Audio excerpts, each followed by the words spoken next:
নমস্কার বন্ধুরা, অপর্ণা রান্নাঘরে সকলকে স্বাগত। বন্ধুরা, জ্যান্ত শোল মাছকে একবার এইভাবে তৈরি করে দেখুন, ছোট থেকে বড় সকলেরই খুব ভালো লাগবে। তো এখানে আমার 200 গ্রাম শোল মাছ রয়েছে। তো মাছটাকে আমি কেটে ধুয়ে নুন হলুদ মাখিয়ে নিয়েছি।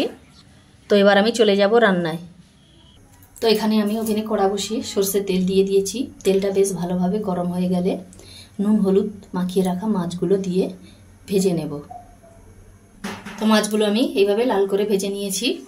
এবার আমি এই তেলের মধ্যে দিয়ে দেব একটা বড় পেঁয়াজ কুচি। একটু বেশি পরিমাণ পেঁয়াজ দিতে হবে এখানে। পেঁয়াজটা হালকা লাল করে ভেজে নেবার পর এবার এর মধ্যে দিয়ে দেব আদা ও জিরে বাটা। আদা ও জিরে বাটা দিয়ে অল্প নাড়াচাড়া করে এবার এর মধ্যে দিয়ে দেব 1 চামচ লঙ্কার গুঁড়ো আর দেব 1/2 চামচ হলুদের গুঁড়ো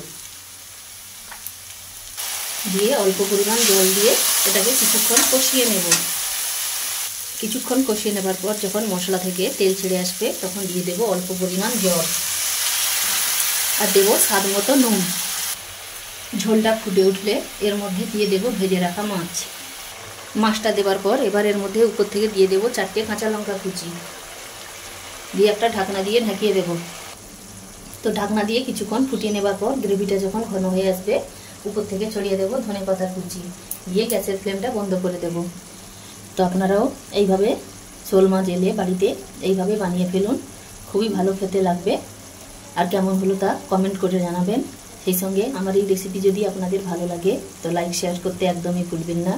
সেই সঙ্গে আমার এই চ্যানেলটিকে ফলো ও সাবস্ক্রাইব করে আমার পাশে থাকবেন। আজকে এই পর্যন্ত, পরের দিন আবার নতুন কোনো রেসিপি নিয়ে চলে আসবো। তো সকলে ভালো থাকবেন, ধন্যবাদ।